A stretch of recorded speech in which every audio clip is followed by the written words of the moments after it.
Hello everybody and welcome back to LRN, where we are saying goodbye to Mattia Binotto. Finally, Ferrari have come to a sensible decision and they are getting rid of Mattia Binotto. We have done a video on why Mattia Binotto should have gone in the past, but we will cover off that again a little bit today. Discuss who his replacement should be, with Vasseur, Alfa Romeo, being linked with the role. And also going to touch on this quickly. I've just received my McLaren Gulf new jacket on the same day that McLaren have now announced they will no longer have a partnership with Gulf. So what fantastic timing that is for me to go and order this. But of course, it's nice anyway. I do love it, and I really like the partnership between McLaren and Gulf. So I'm still happy. But we have happened to have today the news that the McLaren Gulf partnership will not continue past this season. So obviously the season's already ended, so we won't see any more McLaren Gulf liveries moving forward, which I'm really sad about. To be fair, I really like the livery partnership, especially the one that we got at Monaco. I thought that was absolutely gorgeous on the McLaren F1 car. So I'm sad we won't be seeing any more of them. But they have left the door open, so I'll cover off some quotes from them as well around that partnership and why that's ended. So we'll talk about that at the end, but we'll get straight into Mattia Binotto then. So the rumours are rampant. Mattia Binotto being heavily linked with a departure from Ferrari. Of course, he's been in the team in one capacity or another for a really, really long time, back into the 90s. So he's been in and around Ferrari for such a long period of time. But this job, this role as team principal, will be his undoing in Ferrari, and it's the right thing to do. We've talked about it before. He leads the team. He has to take responsibility for the mistakes that Ferrari have been making. And yes, they have made strides forward. I think Binotto's defenders would say, look at where Ferrari are now this season versus where they were in the last couple of years. You know, they're certainly a lot closer than they were. But I don't think that's a good enough excuse. I think they should have done better. I think the development should have been better. The strategy decisions should have been better. And again, some defenders, and I've had people say it to me, he's not the strategist. He's not the one who's making those decisions. Though the blame should go to Ferrari's strategist, not Binotto. Now, my comeback to that is Binotto is in charge of, well, first of all, he's the one who hired them. So he does have a level of culpability for the fact that he hired the people who make those strategy decisions, who make the decisions on the power unit, who at the end of the day are the reasons for the reliability of the car, the strategies made during the race. He's in charge of the drivers. He is their boss. And I think, Leclerc's been accident prone this season. Of course, I'm not putting that, it's not Binotto's fault that Leclerc is as like that. Sainz, of course, struggled to get used to the car. But what Binotto doesn't do, that I think he really should have done, is acknowledge there were issues at Ferrari earlier, acknowledge the problems they were having, and take more ownership of the problems they were having. And because you can't fix a problem until you acknowledge the problem exists. And for a long, long time, he just outright refused to say there was a problem. Even now, following Abu Dhabi, he's made comments which I'm going to pick apart a bit because I don't agree with everything that he said. And again, this may lead into why he and Ferrari are going to be making this decision to part ways. And I frankly believe it's taken them too long. I think that if this decision had been made earlier, you could have laid the groundwork. The new person could have come in, maybe bring some of their own people with them, maybe their own strategist, etc., where they could have been putting in the groundwork going into 2023 to really get a head start on how that team is going to work, what the process is going to be, what their philosophy is, and start feeding that down through the team. Because it has, as much as as I say, they've made an improvement. I think that a better person in charge this year, they could have done even better, and they wouldn't have gone into the final race fighting for that second place and just beating Perez. Well, obviously Leclerc beating Perez to the second place in the drivers' standings.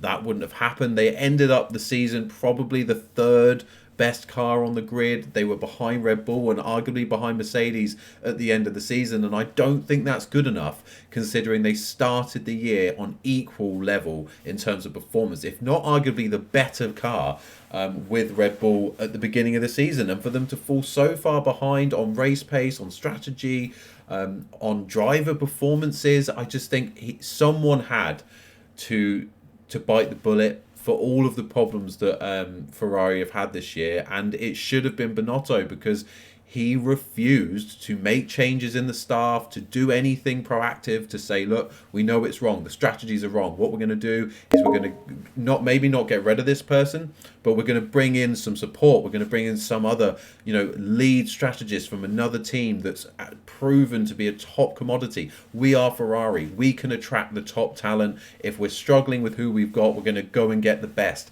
That is what Ferrari should be doing, and I don't feel that that's been the case. I think it's been very much a jobs for the boys, jobs for the mates kind of scenario. It's stayed very much in-house. There's been no changes. There's been no aggression to become that winning outfit again. At least that's how I feel, and I'd love to know how the Tifosi, how the Italian Ferrari fans are feeling about this, because to me, if I'm, a Ferrari fan, I'm really excited about this news, because it's an opportunity not just to have a fresh start, but to have a fresh start when actually you're not in a terrible position. You could have someone come in, put the right people in place, get the right processes in place, and actually you're not going to be that far away. So I do think this is a really good time for someone to come in, but again, that moves us on to Vasseur, but we'll get into him in a second. What I do want to say, first of all, is just go back to some comments made by the president of Ferrari, John Elkann, back in Italy, in the Italian GP, of what he said about Mattia Binotto and the faith that he still had in him at the time.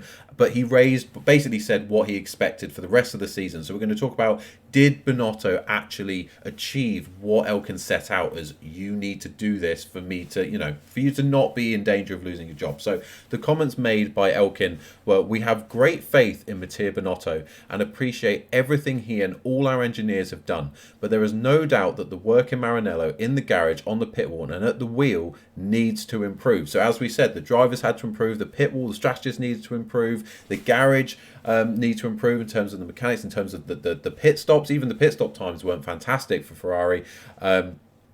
And of course, at the head of all this is Mattia Binotto. So he's in charge of making sure these things happen. That is his role.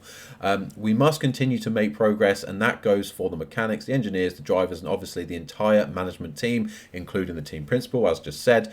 We have seen that there are still too many mistakes when it comes to reliability, driving, and strategy. Again, all things that while Binotto may not be doing personally, he was in charge of hiring the people that are, and he is therefore in charge of making changes to that structure if he feels like what he's put in place isn't right, isn't working. That's his job, and for me, he's acted too slowly to fix those matters.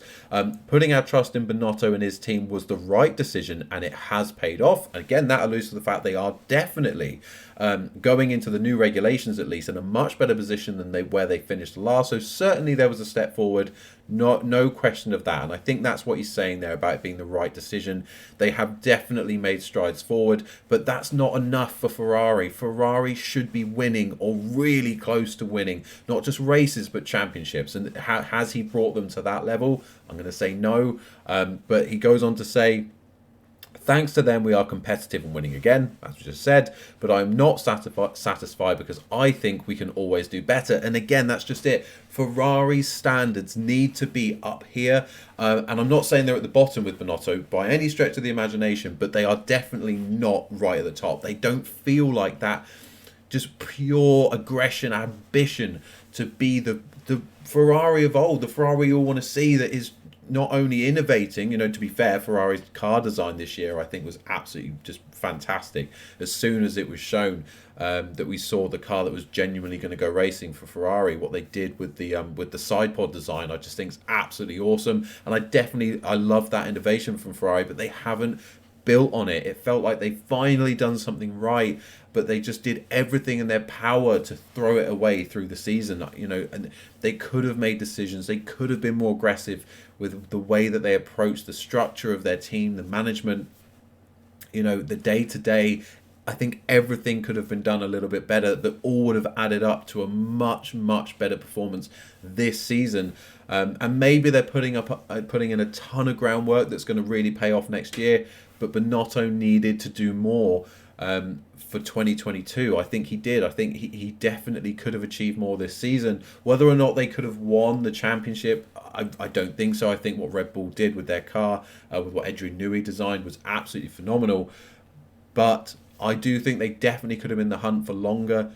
We know the mistakes that were made this season, and I just feel that Binotto is at the head of a team that, given the situation that they had at the beginning of the season, should have made more of it come the end of the year. When we look back and we look at the points won, the races won, I just don't think they did enough. But we go forward then, we fast forward to Abu Dhabi. We know what that he's said it out. Elkin said, you know what, we need more. It's all well and good that we're winning, that we're competitive, but it isn't enough. And that was this season, mid-year in the Italian GP. So we fast forward to Abu Dhabi. And these are some comments made by Binotto. And he said, it's certainly been a difficult one because criticism is never easy to be managed. And more than that, I think for me, somehow I needed to try and keep the team focused and concentrated on the job. Again, that brings into question his own performance, his own ability. Does he actually feel confident that he's the guy that can motivate this team to do better? Is he questioning his own ability to do that? Because clearly he doesn't feel like he achieved it. So certainly he knows that there was more to do. Looking back, that maybe he could have done to motivate his team better and to achieve better results. But then he goes on to say the criticisms are there to distract a team, and keeping a team focused is never easy. No. Now, this is where I completely disagree with Binotto. The criticisms were not there to distract you. They were there to tell you something needed fixing. And I think this is where he goes completely wrong. He just refused to accept that the criticisms were genuine and that he could actually learn from them. He just felt like people were out to get him, that it was unjust, that people were saying things that wasn't fair. And I don't think that was the case at all. I think people were making legitimate criticisms of decisions being made by Ferrari from top to bottom through a race weekend, whether it was during the race or qualifying decisions, or, as we know, the A to Z strategy list that they went into in every race. People were questioning the way that Ferrari were working because everyone could see they had a car that could truly compete. And it is no question that when you have a team principal who just absolutely refuses to acknowledge that things could have been done better, or that the criticism could be legitimate, you're not going to improve, because he's not. If he just listened to it and studied it and thought, are they right, and made changes based on the criticisms that were being leveled at him, he would have come out so much better for it, at least in my opinion. So I think he's definitely missing a trick there. He goes, it has been difficult, but I think that will make me only stronger in the future. Well, now that's going to be in a different role, so maybe you should have learned that quicker. I know that we need to count only on ourselves. That is the most important lesson of the season. And again, yes, you do need to do it yourselves, as in Ferrari. No one's going to do it for you, but you could have made a decision to bring in extra support, hire in more members of staff, make a change, do something, sack someone, bring someone in, a specialist, someone not part of the Ferrari family, not part of, not necessarily Italian, someone who is an absolute specialist at their role, because you are Ferrari and you are supposed to be the pinnacle of the sport. And you're not at the moment, you haven't been for a long time, and making those really tough decisions is what you're paid for, and he hasn't done it. And he goes on to say, at first, reliability, I would put it as a top priority, because in order to win, you need to be reliable. It has not been the case this season. That's true. I agree with that. Certainly, the Ferrari's not been reliable enough. Again, comes down to the engine department, maybe the design. But again, he was part of those processes. No, it's not directly his fault, but again, he is involved, so he does take some culpability for that not happening. The second is the speed of the car, because while we have been very competitive in qualifying, it's not always been the case in the race itself. All true. Not everyone can get it right in terms of design. Straight off the bat, we know the car was quick when it came off, obviously in Bahrain. From race one, we knew how quick that Ferrari was, but he's right, it was more effective in qualifying through the season.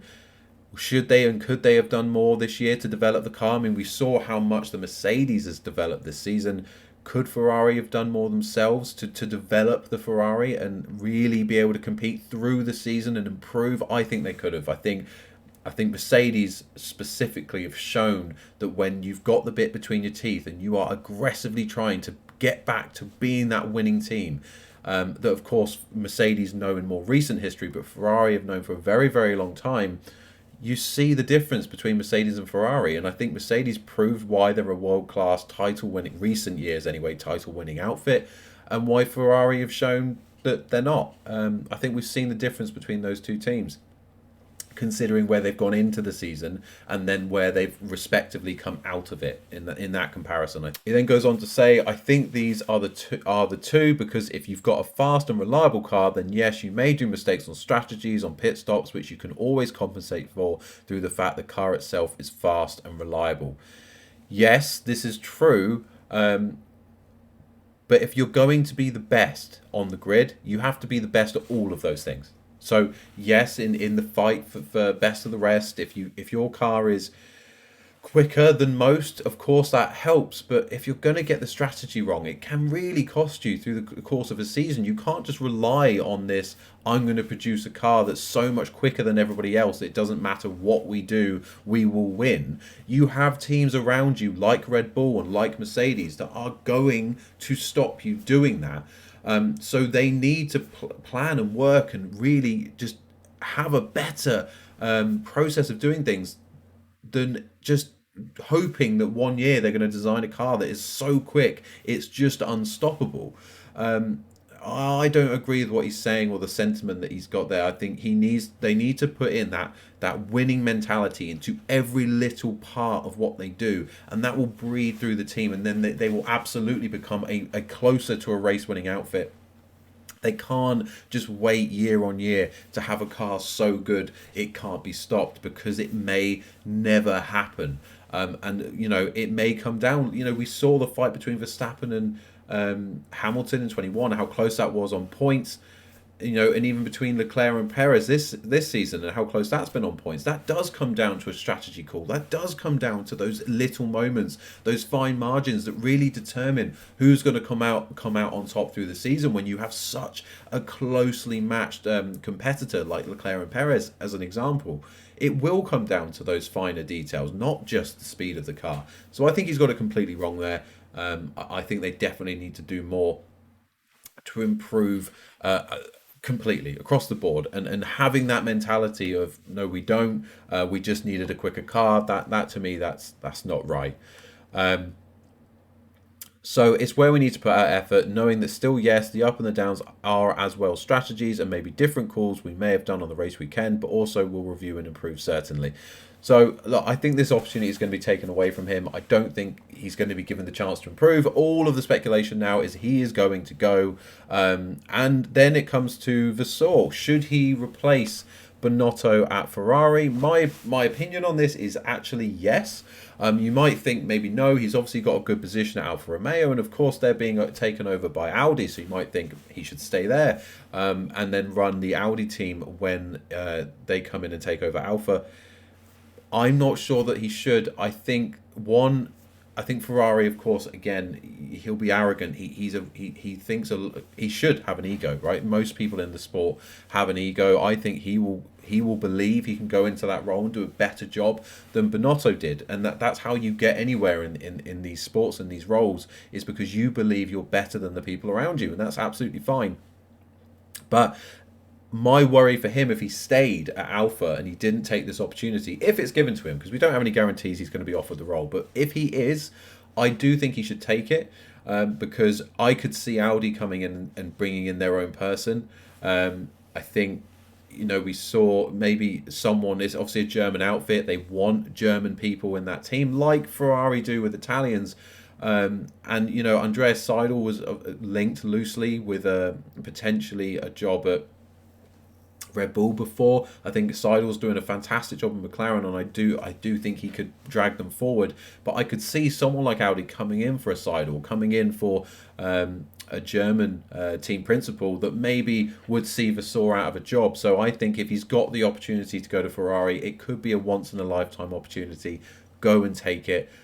You can't miss out on it, because you can't say no to the biggest job in the sport from a team principal point of view. So for me, he should go and do it. And we'll see or not whether he does and who ends up in that role. We've heard about also potentially someone stepping in on a temporary basis who's already within the Ferrari family at the moment. We'll see. But certainly, I think Binotto going is the right thing to do.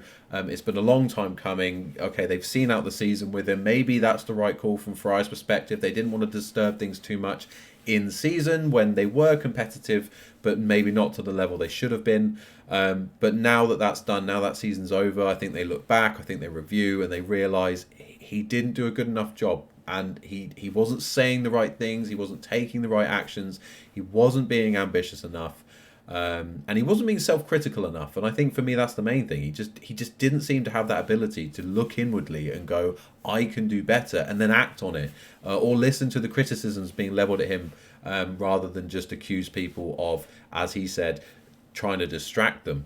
I just think he got so much wrong this year, and I don't think there was ever any coming back from it. But that's just my opinion. Do make sure to let me know yours in the comments below, and don't forget to subscribe on the bottom right hand side. I will just quickly cover off the Gulf story. So McLaren and Gulf partnership ending. So McLaren CEOs come out. So Zak Brown has come out and said, our long-standing relationship with Gulf has featured throughout the history of McLaren racing. We've recorded so many iconic moments together, including our celebrated Monaco livery in 2021. And yeah, I'm certainly one of the ones who was celebrating that.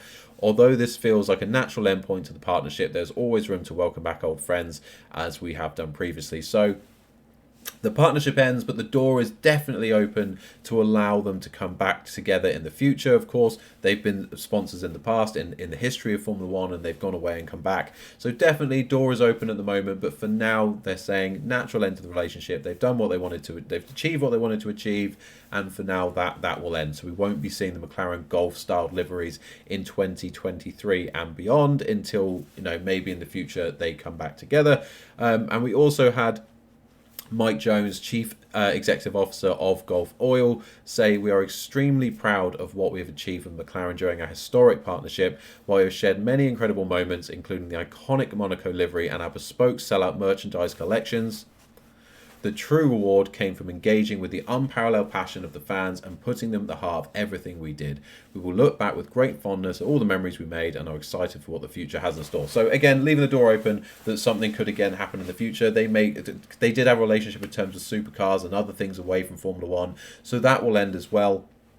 But again, I wouldn't be surprised for them to come back together at some point and to renew that partnership. But we'll keep an eye out. Obviously, McLaren will be looking for maybe a replacement partnership for Gulf going into next season and beyond. So that could be interesting. Maybe we can come up with even some better liveries than we saw between McLaren and Gulf. I think that's a high bar, but you never know. But anyway, that's the news coming out today. Mattia Binotto set to leave Ferrari, and the relationship between McLaren and Gulf has ended going into next season. So let me know all of your thoughts on these stories in the comments below. Do you think this is the right time for Binotto to leave? Do you agree with me on my sentiment that he just hasn't done enough to retain his position? And do you agree that Vasseur would be right to move to Ferrari and take that opportunity should it be offered to him? Let me know in the comments below all of your thoughts. If you are new around here, please make sure to subscribe on the bottom right hand side and hit a like on the video if you did enjoy it. Otherwise, I'm going to thank you so much for watching. If you're watching the World Cup, enjoy that as well. I'll be watching England shortly. And make sure you hit that bell icon to be notified of all future uploads. We will be uploading videos throughout the off season whenever any news goes up in F1, and as we know with F1, it's pretty constant, to be fair. Even if the off season, there's loads to talk about. So we will have plenty of content coming up over the next few months until we kick off again when the 2023 season starts up. So make sure you're subscribed, make sure to hit a like on the video. Thank you so much for watching. Goodbye.